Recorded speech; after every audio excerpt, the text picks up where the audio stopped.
ओम शांति। आज हम एक ऐसे रहस्य को जानेंगे जिसे हम अब तक नहीं जान पाए। हम बच्चों के तीन पिता होते हैं। तीन पिता कौन होते हैं और कैसे होते हैं, वे क्या करते हैं, आज इसके बारे में जानेंगे। सर्वप्रथम हमें एक पिता का पूरा पूरा ज्ञान होता है कि हमारे साथ जो पिता रहते हैं वे हमारी पालना करते हैं। हमारे खाने पीने, पहनने, ओढ़ने, पढ़ाने लिखाने का सारा इंतजाम हमारे पिता करते हैं।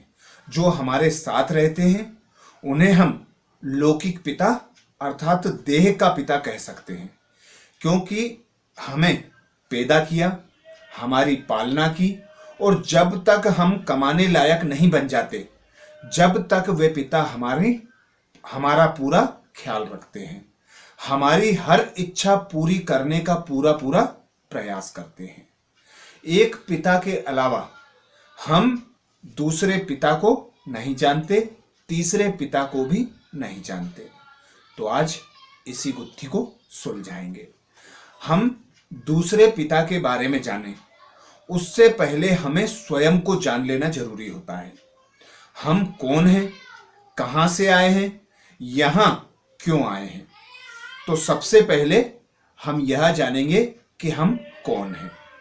मैं कौन हूं, ये मैं कहने वाली कौन सी सत्ता है जो ऐसा कहती है कि ये मेरा हाथ है, ये मेरा मुंह है, ये मेरी आंखें हैं, ये मेरा कान है। जबकि ऐसा नहीं कहते कि मैं हाथ हूं, मैं कान हूं, मैं नाक हूं। तो ऐसी कौन सी सत्ता हमारे इस शरीर में है जो ऐसा कहती है कि ये मेरा हाथ है, ये मेरा कान है, मैं इस मुख से बोलती हूं। तो सबसे पहले हमें स्वयं को जान लेना अति आवश्यक है। हम एक आत्मा निराकार हैं। हम आत्मा अजर अमर अविनाशी हैं। हम मरते नहीं हैं, आग में जलते नहीं हैं, पानी में डूबते नहीं हैं। तो इससे यह सिद्ध होता है कि हम आत्मा अजर अमर अविनाशी हैं। अर्थात इस शरीर को चलाने वाली मैं एक आत्मा हूं।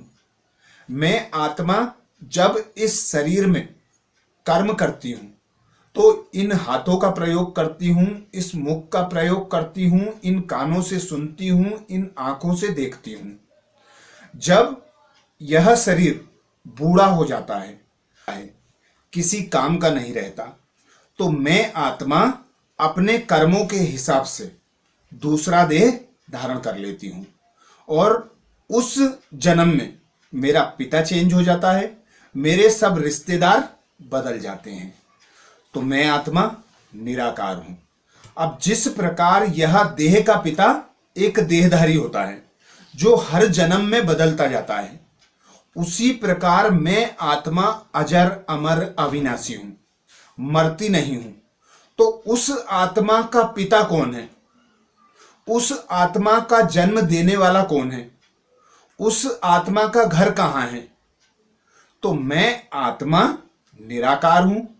मुझ निराकार आत्मा का पिता निराकार परमात्मा है, जिसे हर धर्म की आत्माएं निराकार स्वरूप में पूछती हैं, पुकारती हैं, हर इच्छा मनोकामना उस निराकार पिता के सामने रखती हैं। जैसे हम हिंदू धर्म में शिवलिंग के रूप में निराकार पिता परमात्मा को पूछते हैं। अर्थात शिवलिंग के हाथ, पैर, मुख, नाक कुछ नहीं दिखाते जाते। वह निराकार है, शिव है, कल्याणकारी है, सृष्टि का रचयिता है, जिसे राम ने भी पूजा, कृष्ण ने भी पूजा, सर्व मनुष्य आत्माएं उसे पूछती हैं।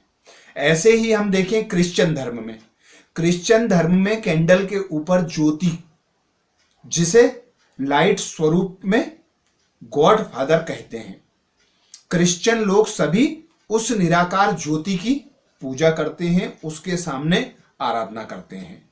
ऐसे ही हम देखें पंजाबी धर्म में, पंजाबी धर्म में एक ओंकार निराकार जिसका नाम लेने से ही सब तर जाते हैं। ऐसे ही हम मुस्लिम धर्म में देखें तो मुस्लिम धर्म में भी मक्का मदीना में संगे औसद में नूरे इलाही नाम की सिला, जिसके चक्र लगाने के लिए सभी मुस्लिम लोग मक्का मदीना में जाते हैं और हज की यात्रा को पूरा करके अपने जीवन को सफल मानते हैं।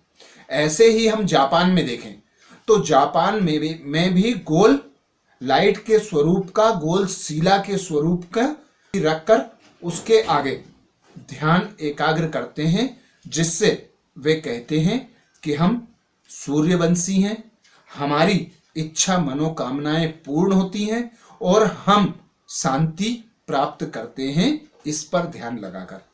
ऐसे ही हर धर्म को देखते हैं तो किसी ना किसी स्वरूप में निराकार स्वरूप को भगवान, अल्लाह, गॉडफादर, नूरे इलाही, जेहोवा आदि आदि नामों से जाना जाता है।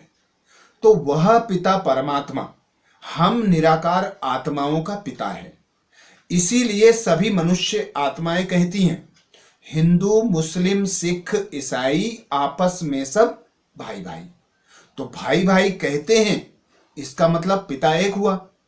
ऐसे ही हम देखते हैं, हम पूजा करते हैं तो हमारा पूरा परिवार खड़ा होता है, हमारे पिता, हमारी माता, हमारी बीवी, हमारे बच्चे सब एक साथ खड़े होकर पूजा करते हैं और गीत गाते हैं, तुम मात पिता हम बालक तेरे। तो माता पिता मतलब एक कोई है जो हम सबका माता पिता है। ऐसा नहीं कि मेरा अलग, इसका अलग, इसका अलग, नहीं। हम निराकार आत्माओं का पिता निराकार परमात्मा है जो परम धाम का वासी है। तो मैं आत्मा निराकार, मेरा वास्तविक घर परम धाम, मेरा वास्तविक स्वरूप निराकार।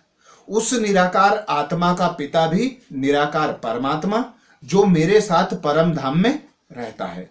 मेरी हर इच्छा मनोकामनाओं को पूर्ण करने वाला एक मेरा ऐसा पिता है जो पारलौकिक पिता है, निराकार पिता है, जिसे सर्वशक्तिमान कहा जाता है, गुणों का सागर कहा जाता है, शक्तियों का सागर कहा जाता है, ज्ञान का सागर कहा जाता है, जिसकी महिमा अपरम अपार है, जिसके कार्य ऐसे हैं कि हम आत्माएं पूरे जन्म उन्हें पुकारती हैं। हमें कभी भी कोई चोट लगती है, कोई दुख अशांति होती है तो हम ऊपर की ओर इशारा करते हैं। जिस प्रकार साईं बाबा ने भी ऊपर की ओर इशारा किया, सबका मालिक एक। तो एक सब आत्माओं का पिता जो ऊपर रहता है, ऊपर अर्थात परम धाम में, जिसे मुक्ति धाम भी कहा जाता है, निर्वाण धाम भी कहा जाता है। तो अब हुए हमारे दो पिता। एक पिता हमने जाना इस देह का पिता जो हर जन्म में बदलता है। दूसरा पिता हमने जाना निराकार परमात्मा जो सदा एक होता है। हर जन्म में हमारा वह पिता हमेशा एक होता है। ऐसे ही अब हम तीसरे पिता के बारे में जाने तो तीसरा पिता जो अलौकिक पिता होता है, जो हमें ज्ञान देता है, जिसे हम प्रजापिता ब्रह्मा के नाम से जानते हैं।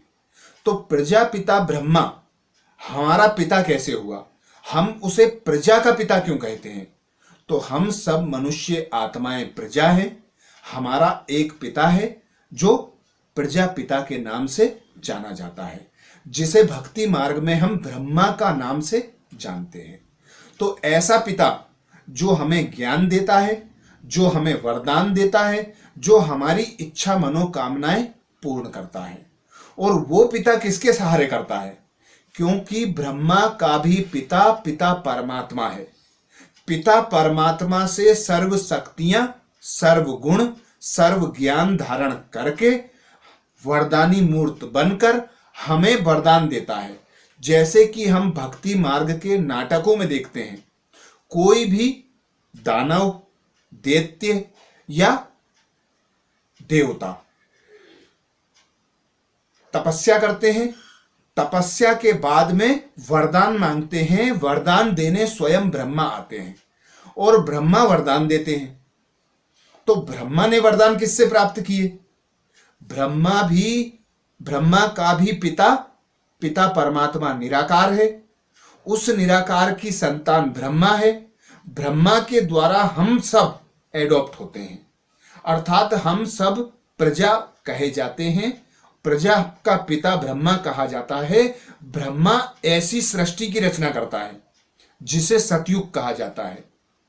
सतयुगी सृष्टि को रचने वाला ब्रह्मा और ब्रह्मा के द्वारा रचाने वाला पिता परमात्मा निराकार, जिसे गॉड कहते हैं। गॉड में 3 शब्द आते हैं, GOD। जी का अर्थ होता है जनरेट मतलब रचना करना, बनाना, अर्थात ब्रह्मा के द्वारा इस सृष्टि की रचना करना। ओ फॉर ऑपरेटर, ऑपरेट मतलब पालना करवाना।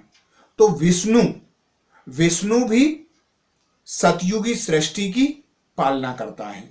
सतयुग का राजा विष्णु को कहा जाता है। तो विष्णु के द्वारा पिता परमात्मा सतयुगी सृष्टि की पालना कराते हैं। ऐसे ही डी फॉर डिस्ट्रॉयर, अर्थात डिस्ट्रॉय करना, विनाश करना। तो विनाश का कार्य स्वयं भगवान निराकार परमात्मा शंकर के द्वारा कराते हैं।